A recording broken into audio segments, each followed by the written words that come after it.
This commentary takes the assertion that God, who has a dual nature, chose for himself to be love. In his love, he is truth, and he cannot change.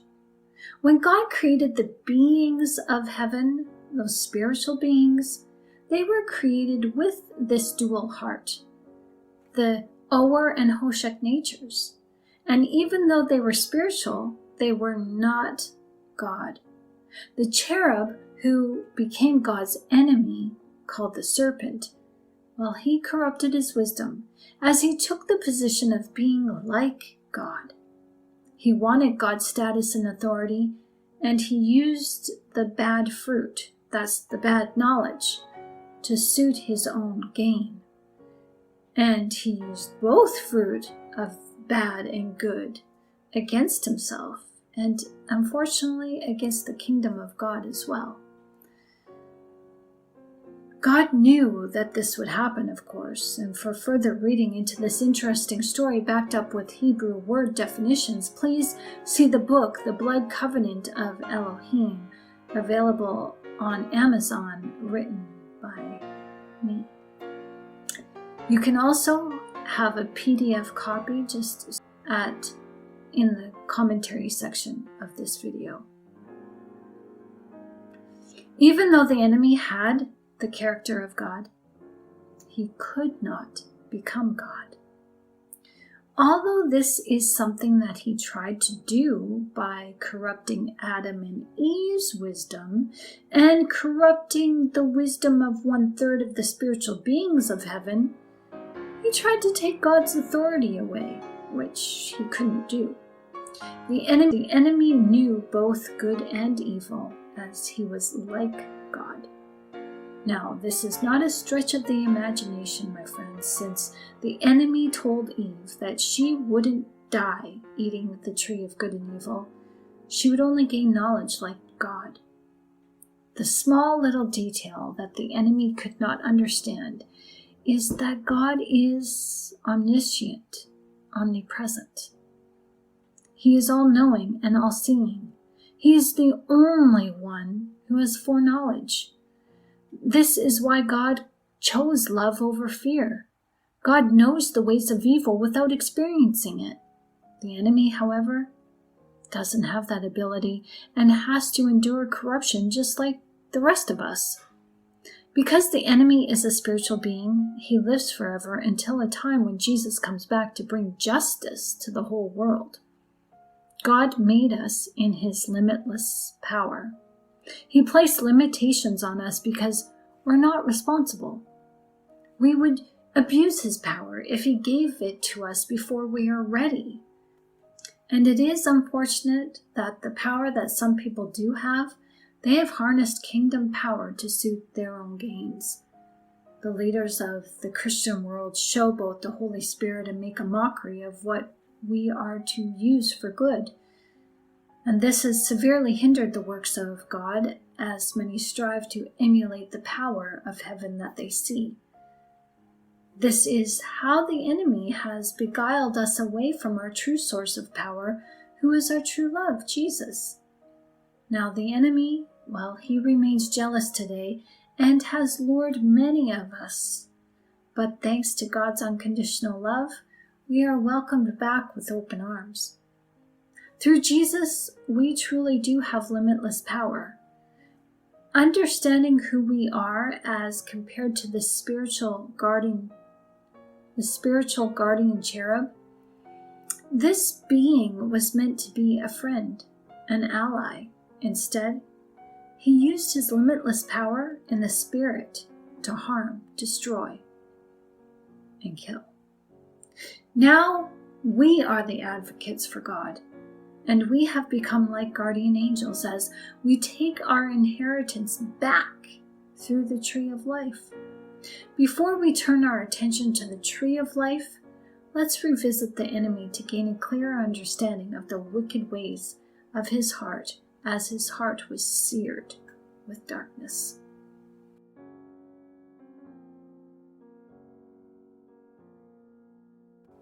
The enemy has a story of his creation. We just don't know it. It may have looked something like the creation story of Adam, except the guardian cherub did not have a body that was created from the dust of the earth. He came from the heart of God and was molded with spiritual fabric. The cherub was a guardian. His heart was deposited with both good and bad natures, the Oer and Hoshep natures, so that he could carry out his heavenly duties in justice. He could decide out of free will to act out of justice in the way God directed him to. He was to take orders and give orders and to act accordingly, according to the kingdom power he naturally received. He had to use discernment, a righteous knowing, and to carry out God's will in a way that was righteous and arbitrary. His motto was to serve, protect, and defend. And he would do that at all costs, but where were heaven's enemies? Heaven was a peaceful place. What could the guardian do if he could not fill out his duties and guard? Well, he was to guard the visitors of heaven. We have visitors? The cherub asked the council of God. What are we supposed to do with these visitors? He interrupted his fellow guardian. This broke the rules of heaven, as everyone was to be respected and heard.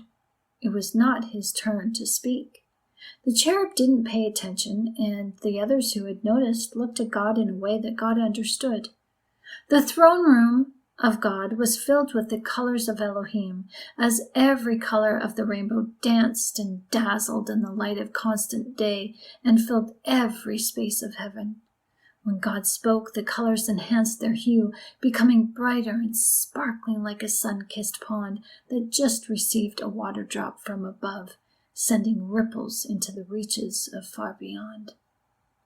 Council dismissed, the Lord spoke with a soft whisper.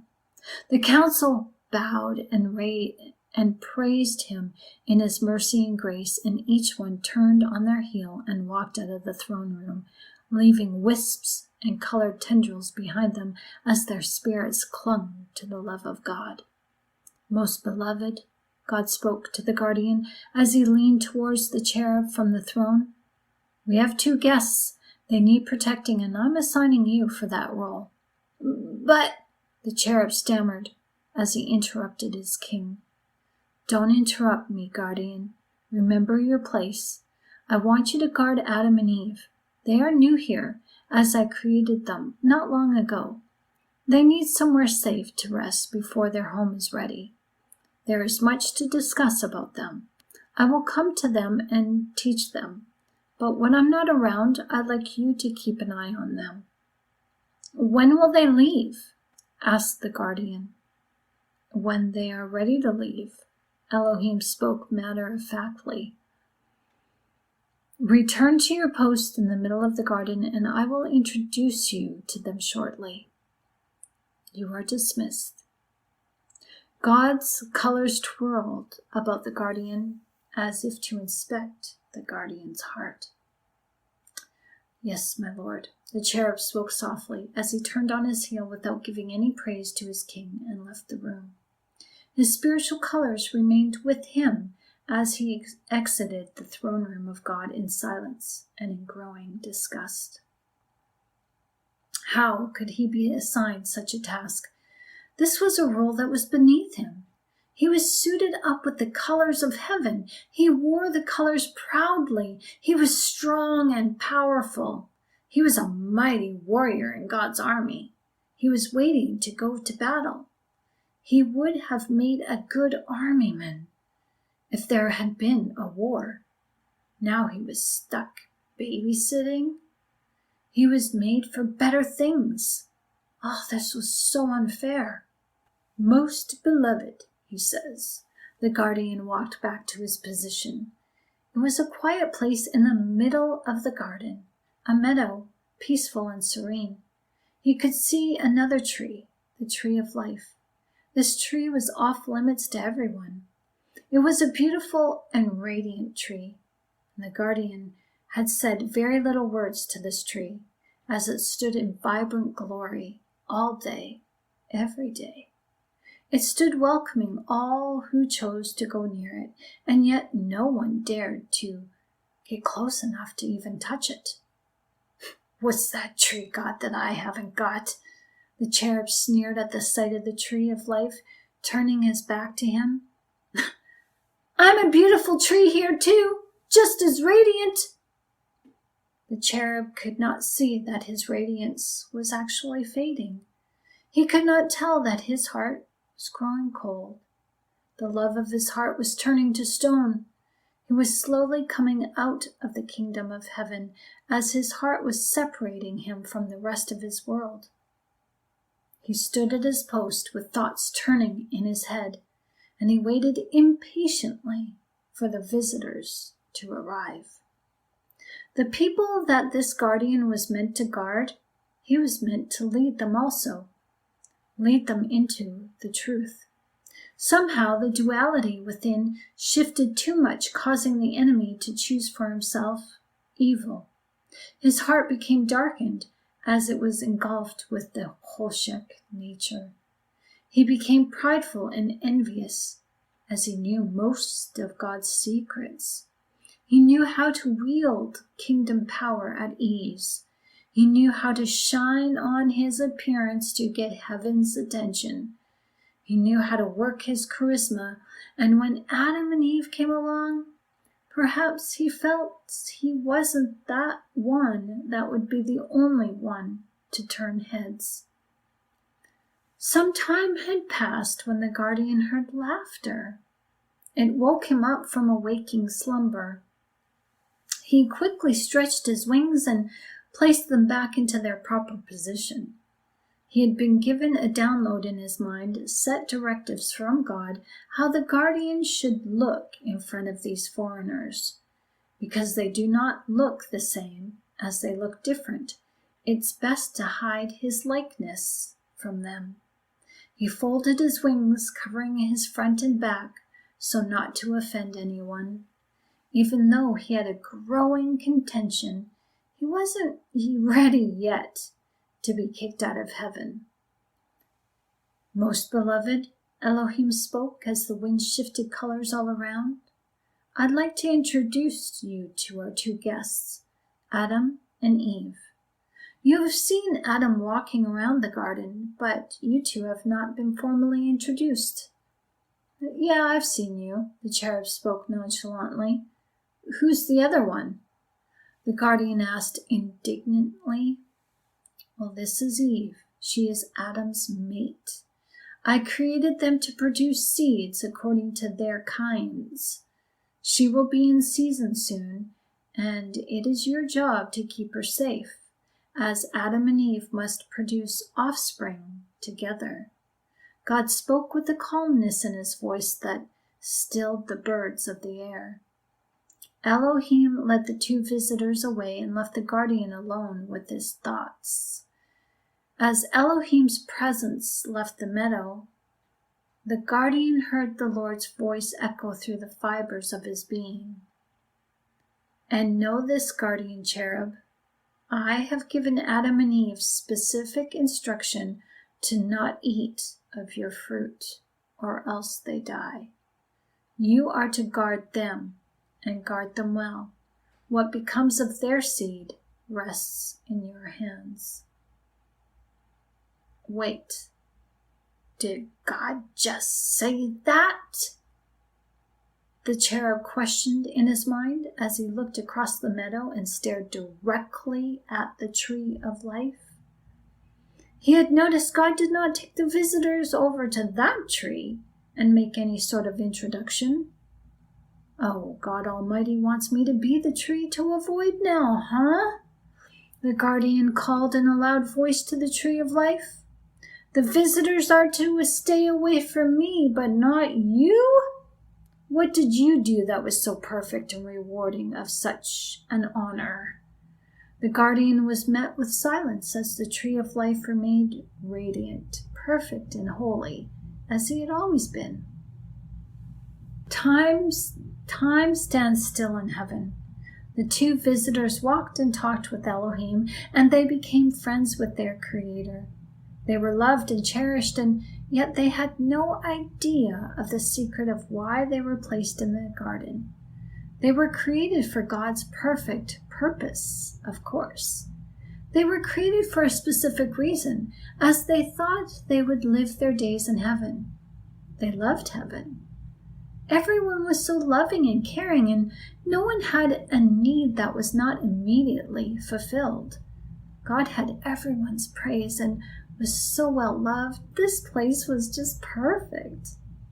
The visitors were no longer visitors, as they outstayed their welcome according to the guardian. Oh, he had had enough. Seeing these two all the time had become a thorn in his side. Oh, he wanted them gone. Little did he know that they were created for a specific reason, a reason that no one could ever guess, not even the cherub. His craftiness that was likened to a snake could never have guessed the reality that was about to fall on him and the visitors. He was innocent of God's plan all along. He played into the directives of God as God knew the guardian would.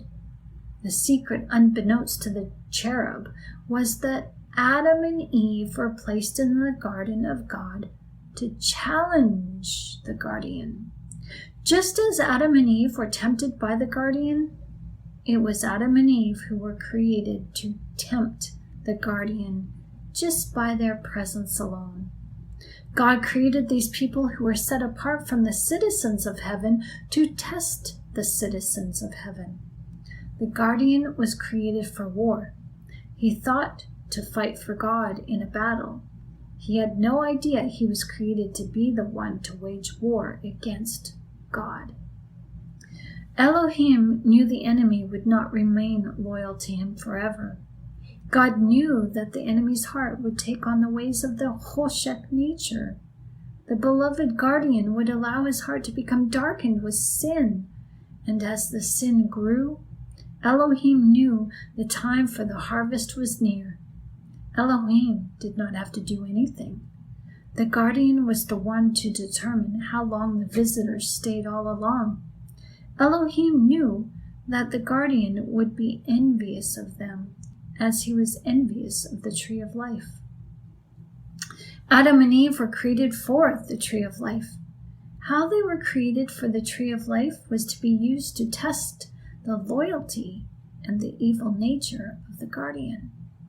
To kick the enemy out of God's garden was the ultimate plan of Elohim, as Elohim devised a plan to deal with the darkness, the spiritual nature he creates when he forms the light.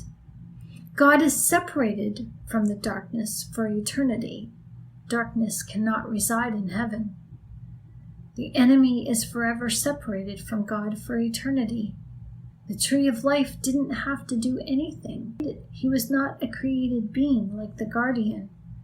The guardian was tested by the tree of life, as life must always have an opposite: death. The guardian cherub felt slighted, perhaps even cheated. Foreigners in heaven? These beasts belong to the earth. They don't belong here. They are not born citizens. Well, okay, maybe Eve is, but Adam, oh, he's gotta go. And that is the hidden reason why the enemy pounced and made his move on Eve. She was created in the garden. Adam was not. The enemy may have believed that the rule only applied to Adam, or he was pious enough to want to believe that. He didn't want to abide that Eve was off limits to him. Eve shouldn't belong to Adam. Adam was the foreigner. In the enemy's mind, Eve shouldn't belong to Adam. Adam was the foreigner. He was created on earth and placed in the Garden of Eden. Eden was Eve's home. She was created in Eden. So the enemy plotted and waited for the right opportunity to use his knowledge against the innocent ones. It was he who lauded over Eve. It was he who kept score. It was he who would be the ruler over all. It was he who should have Eve, not Adam. He was close to God, so how could it be that these two people who looked so dissimilar to him, how could they walk with God Almighty? What did they do that was so important? God will rue the day he ever made me, the cherub softly spoke with contention under his breath. Oh, Eve. He spoke with a slight high pitch in his voice to get her attention as he saw her slender figure walk by. Over here, beloved. Where's Adam? Is he with you? The enemy's motive was seared as the fire of deceit caught his throat, as he tucked away the dagger-laced lie and traded it for a truth posed as a question to Eve. He knew how to work his tongue in such a way to lure her. The cherub lusted after her and desired to have her, not because he loved her, but because he knew she was loved, well favored by God. Her beauty was beyond anything comparable to any creature in heaven. She was so different. Why did God favor her over the cherub? They came from the same place, so why was she allowed to have a mate? Why was she mated to Adam? And why was she not made for the cherub? Those silly, insignificant rules. I know God intimately as my knowledge comes from him. Oh, he taught me well. I am so much like God, I might as well be God. I will be Eve's God. I will be her husband. She will hang on to my every word. I will lead her, not Adam. I will show God. Then God will lose his ruling authority because I will be her ruler. I will be her authority, and after I get what I want from her, God will bow down to me, and I will rule him with an iron fist. I will be the only tree standing in the middle of my garden. The cherub amused himself with his own inner voice as Eve softly answered the tall, shining creature. We may eat. He tuned her voice out as he heard this rule 1,000 times if he heard it twice. It was the rule for everyone. Stay away from this tree. Don't eat of it or else you'll die. Why was God so insulting? Why did this cherub cause people to die if they ate of his fruit? This was so unfair. God was unfair, and to the cherub, God was not a good candidate to sit on heaven's throne. Yes, dear, but you know you won't die. The cherub spoke with authority and truth. He knew Eve would believe him, especially when he would show her proof. He unknowingly shook his head in disdain and had to stop himself from speaking loudly and boldly. Oh, these beings are so naive and gullible. They don't have the knowledge that I have. They don't deserve to live. Their stupidity is their downfall. Such silly little seedlings, God help them. That I shall. Using a bit of creative license to set the backdrop of this story, the war in heaven was what the guardian cherub was created for. God did not create anything without a reason and without a purpose. Everyone is used for God's glory, including you. Adam and Eve were meant to disobey God. If they did not disobey, they would not have known the struggle. Struggling to reunite oneself with God is what we all must do. It is what produces a strength in character, so that when we seek God with all our hearts, we'll find him. And what we find, we will never ever lose. We will guard our hearts and protect the love we have for God at all costs, even from the enemy within, the Hoshek nature. God uses the guardian cherub in our lives to make us guardians of God in this life and in the next.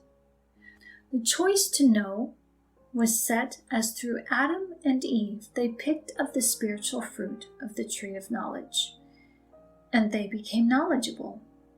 They may not have understood it, but the fact was that when they took that fruit, they lost their innocence.